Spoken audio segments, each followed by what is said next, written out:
Hey guys, it's Melanie. Welcome back. I hope you're having a fantastic start to your day. Before we get into today's video topic, I do want to address that I feel like the lighting in this video looks absolutely insane. I have been trying to play with the settings on this camera to get it to where it looks the most natural for months now. I've had this camera for just about a year and I'm really struggling with it. I am not one of those YouTube people that is like into like the behind the scenes technology stuff. Because I do this as a hobby, I just kind of come in here and I start filming. I don't really think a lot about, you know, the different aspects of filming and editing and stuff like that. I take a very basic approach to my channel. Obviously, if you've been here for a while, you recognize that. But I am looking in the little pop-up viewfinder thing on my camera here, and it just looks really insanely bright, and I don't know how I did that. Craig does have a friend who is really good with cameras, and so I think I need to have him come and just adjust all the settings on here, and then I'm just never going to touch them again. So if you feel like this footage looks a little bit weird, I'm really sorry about that, but I'm not showing you guys any makeup products or anything like that today, so I feel like we can work with it. But anyway, I want to get into today's video. This particular topic is honestly something that I never thought I would have to address. Of all the things that like I've talked about here on my channel, I never really thought I would have to talk to you guys about the fact that my hair is falling out like crazy. This is honestly something that has kind of been building, I feel like, for the last couple of years, and there have definitely been some triggers for me, just external triggers, but I also think that I am most definitely in my perimenopause stage at this point, and I'm experiencing a lot of like internal changes when it comes to my hormones. And I think the combination of the external stuff that I've been dealing with and the internal stuff that's going on is kind of coming to a head at this point. And so today I want to talk to you guys a little bit about what is causing this, and then also share with you what I'm doing about it, because I'm going to treat this as a little journey here on my channel. So this is the introduction to trying to address my hair loss issues. So yeah, I'm just gonna tell you guys what I'm doing and take you guys along for the journey and let you know how it's going. I'll try to do monthly updates, and hopefully I have good news to share, but I don't know. So let me just kind of fill you in on some of like the external stuff that's going on before we get into the internal stuff. So for the last couple of years, I have definitely had some increased stress levels in my life. My parents got divorced. They separated at the beginning of last October, so it's been just about a year. They are officially through the divorce process at this point. My mom is, you know, she's on her own. I no longer have any contact with my stepdad, who she was married to for many, like 3 decades. They were together for a while. The way that marriage ended just made it to where I don't feel comfortable having a relationship with my stepdad anymore. I've very much come to terms with that. I'm good with it. But I will say the way that everything happened came as like a real blow to my life, and it just increased my stress levels immensely. I'm very close with my mother, and so for me, watching my mom struggle caused a lot of internal distress for me. I am someone who... Hold please. All right, friends, sorry about that. I had to center myself a little bit. Went and got me a LaCroix, so I feel like I'm kind of able to continue on. Obviously, I still have some unresolved grief around my parents' divorce. I am not a stranger to therapy. I have a background in social work, and so for me, I am a big proponent of talking about your internal struggles. I do think it helps you process that, and I think it helps you move forward. So for me, I still have a little bit of moving forward to do. I am taking care of that, so no worries there. But on top of like that really stressful situation just over the course of the last year, by the way, my mom is in a much better place right now. In fact, she started dating someone. It's super cute. I'm so happy for my mom. She's in a much better place. But at any rate, there's a lot of other stuff that's going on in my life, just like there is in all of yours, right? Like I'm a mother, I'm a wife, I have a job, I have a house that I have to run and take care of, I have dogs that I have to take care of, I have, you know, being, I think the mom in the family is just generally a lot more stressful. Not that Craig doesn't have an insane amount of stress himself, because he does, but we have this approach of kind of divide and conquer. There are things that Craig is really good at, there are things that I'm really good at, and so we just kind of do the things that need to be done for our family to make it the best that it can be for all three of us. But that doesn't come without added pressure and stress and just the reality of everyday life, right?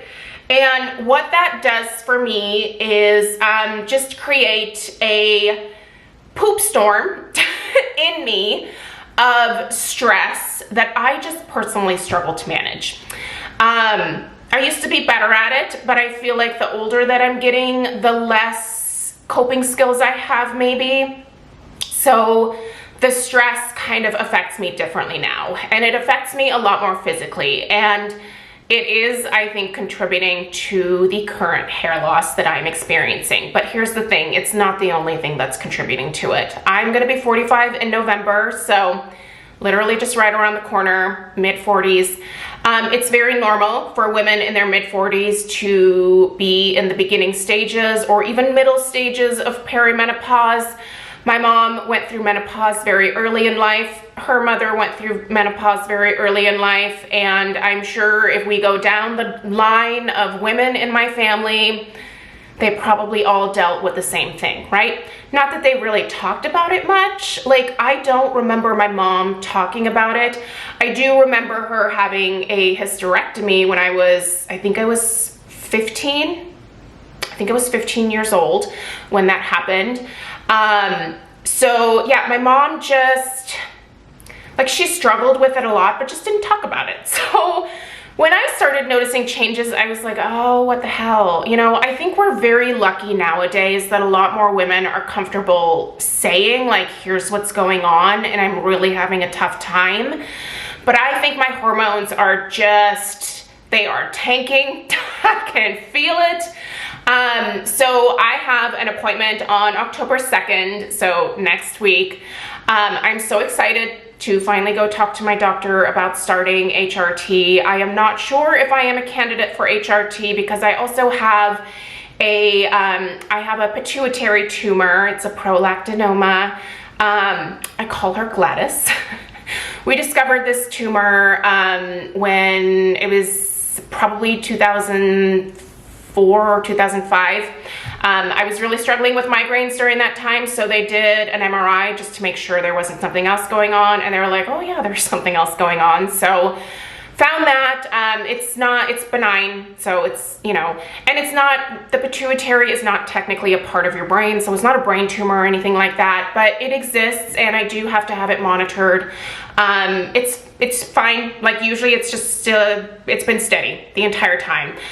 Sometimes my prolactin levels are elevated quite a bit, sometimes they're not, but because of that particular issue, I really have to make sure that I am actually a candidate for HRT. Like, I haven't read too much into it just because I struggle with Google because when I start Googling, I can go down a rabbit hole and then all of a sudden I'm just like, that's it. I'm gonna die next week, right? So I try not to do that too much. I have a very competent physician that I really trust, that I've gone to for years now, and she knows my body well. And, you know, I've been coming to her with some symptoms for a while now. And she's the one that actually told me, like, you know, it's probably you're starting perimenopause. So when this first started, she was like, at this point, you know, you're probably fluctuating quite a bit. It's not worth addressing with HRT at this point, but if things get worse, come back. So I'm going back. So we'll see. We'll see what she says. I am certainly hopeful that I'm able to take it, because I do think that that will certainly level out a lot that's going on. But the hair loss, I think, is most certainly related to my fluctuating hormone levels. And that's frustrating because, you know, if I'm not able to take HRT, what am I gonna do? Listen, I have very fine, thin hair. Genetically, I don't come from, you know, good hair stock, if you will. Both of my biological parents have very fine, thin hair. So I never had a ton of hair to begin with, and losing any of it is pretty traumatic for me. For women, I think hair is just an important part of our identity, and my gray hair is a huge part of my identity. I love my hair so much. I love the fact that it's all natural now, and it just makes me happy. And losing it makes me sad. Seeing my beautiful gray hair come out in clumps every single time that I go to brush it or when I get out of the shower, just, it makes me sad. Like, it's a bummer, right? So the thing is, though, I do think there's a lot that we can do to address the hair loss. And today I want to share with you some of the things that I'm doing to address the hair loss. I have a few things that I will share with you in this video. I'm not telling you to go out and do all these things. You are on your own journey. Obviously, your hair loss might be related to another health condition that you have. Your hair loss may be related to either perimenopause or menopause. Who knows? Maybe it's genetic. Maybe it is genetic that you lose your hair at a certain age, even if you are a woman. There is certainly such a thing as female pattern baldness. You know, it's awful, but it exists. So you really kind of have to figure out what the causes are for your hair loss, and then figure out how you want to move forward. I recently watched a video from Dr. Shireen Idris. I will link the video in the description box down below. It really was kind of eye-opening in terms of different approaches that you can use. And so she's a board-certified dermatologist. Her approach is really kind of throwing the kitchen sink at hair loss and doing as much as you can to try to prevent more, to keep what you have, and to hopefully also help you regrow your hair. So I'm doing a lot. Obviously, next week I'm going to talk to my physician. I do think that if I am a candidate for hormone replacement therapy, I think that that is certainly going to play a role. Let me tell you now the other things that I'm doing. This is going to be a whole journey. I will share it all with you. I actually had Stella try to take some pictures of specifically the top of my head. You guys have probably noticed that my hair has been up a lot in recent videos, and it's just, I feel like my hair has thinned to the point now where it almost makes me uncomfortable to wear it down. So you'll probably see this do quite a bit. It's easier for me, I think, to kind of disguise the hair. By the way, it's just very loosely in this hair tie. Like, I'm not pulling it tight or anything. I'm just kind of pulling it up to try to disguise the amount of hair that I currently have. I also think that getting bangs maybe was a little bit of a mistake, in that it did take hair away from, like, the front here in a weird way, I guess. I don't know. I'm struggling with the bangs, obviously. I really like the way that the bangs look on me. Don't get me wrong. I love the bangs, actually, but styling them is tough. But then also how it looks with my hair just being a lot thinner right now, I'm not sure that was the right decision. Another thing that I have to contend with is that as a child, I had trichotillomania. If you're not familiar, it is a condition where people pull out their own hair. Because I was a young child, this was from stress, just didn't have a great childhood in some respects. So the way that I dealt with that stress is I would pull out the hair like near kind of the back of my crown here. So that area is just, it has naturally been thinner my entire life, but it has thinned even more. So putting my hair up like this kind of disguises that a little bit more, obviously. So yeah, that's another reason that you've seen a little bit more of my little man bun here. But I tried to have Stella take some pictures specifically of that area of my head. Stella's not a great photographer. I think I'm gonna have Craig do that. So, you know, as we do these update videos, I will show you kind of the starting point and then wherever we're at. And then hopefully maybe a year from now, we're in a much better place. We'll see. I don't look at this as like some kind of short-term journey. I think this is something that I'm gonna have to like work on for quite some time to get it to where my hair was, which was honestly in a great spot. I loved my hair, you guys. Up until even a year ago, I thought my hair looked so good. It was growing really fast. And that was largely due to the City Beauty Complete Skin Restorer that I've been taking now for a few years. I love these particular supplements. I'm continuing to use them. This is definitely a part of my hair loss journey. Here's the crazy thing. My hair still grows super fast. Like, it's still growing, but it's also falling out very rapidly. So that's frustrating. I will continue to take these supplements. In fact, there are a whole host of supplements that I'm currently taking. I got my name on this little thing here because Craig, my now old man husband, I guess, is also on a supplement routine. But there's a lot of things that I'm taking. Vitamin D is a big one for me, ashwagandha, just some things that I started to kind of naturally address the perimenopause symptoms. I'm on rhodiola, HTP5. You're gonna have to look at all of that stuff yourself and figure out a supplement routine, but these are definitely in here with this routine. I know a lot of people don't believe that you need supplements or that they do anything. I can tell you I feel a lot better when I take my supplements, and I do think that definitely, at least with my hair continuing to grow, they make a big difference, so I'm not stopping them. I have a pretty decent diet, but I'm sure that I don't get all of the supplements or, you know, vitamins and minerals, if you will, that I should probably be getting. So I try my best, but it's not perfect. So let's talk about a few other things that I'm doing. First of all, I think minoxidil, starting minoxidil is definitely the biggest thing.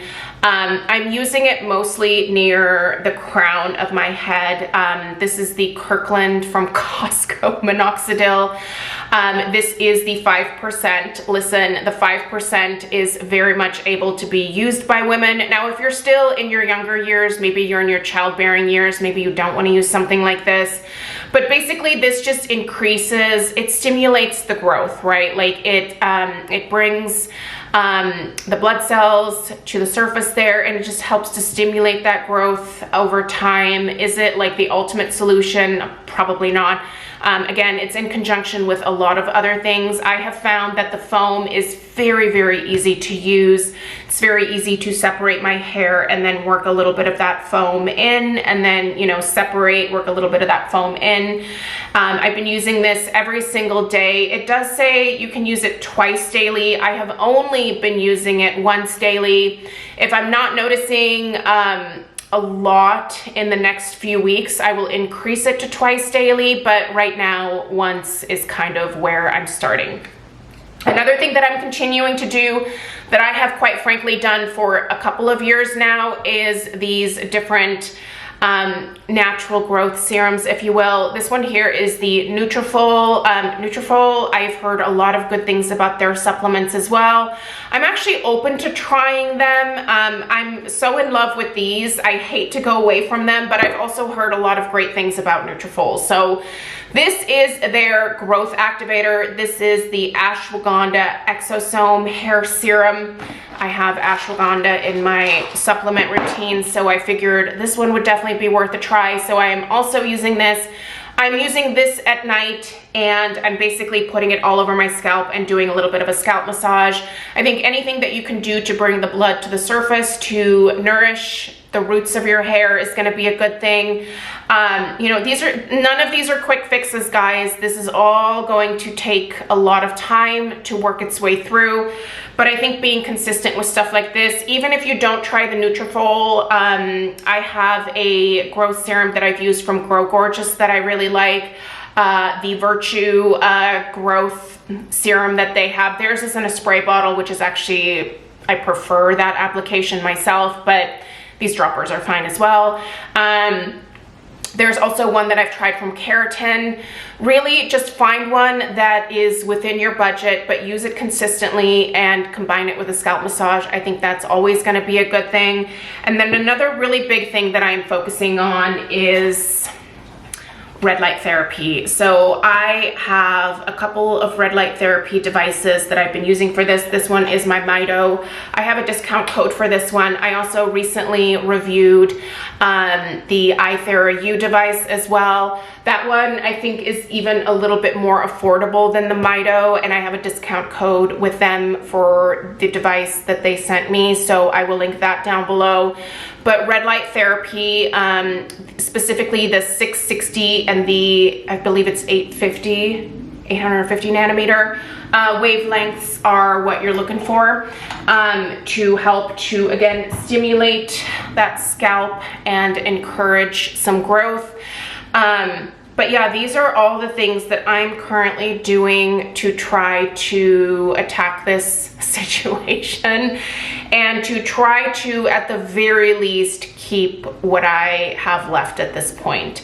Another thing that I am very mindful about is the amount of times that I brush my hair throughout the day. And when I'm in the shower, after I condition my hair and I'm getting ready to rinse it out, I take a wide tooth comb and I gently run that through my hair to detangle it while I'm still in the shower with the conditioner in my hair, so that I am not tugging on it in any kind of way.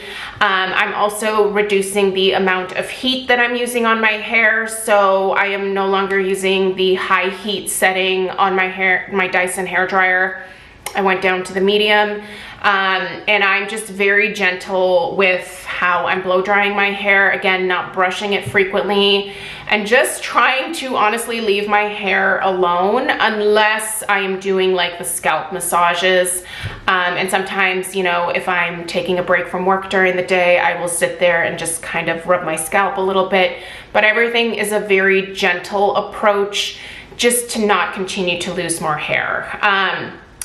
Man, this sucks. Like, this really kind of blows, and I feel like a lot of you are in the same boat as me. One of the things that I've learned from just kind of being more honest and upfront about the struggles that I'm dealing with is I'm just shocked at how many other people who are dealing with the same thing, and it just kind of feels like there's a little bit of a sense of community around this.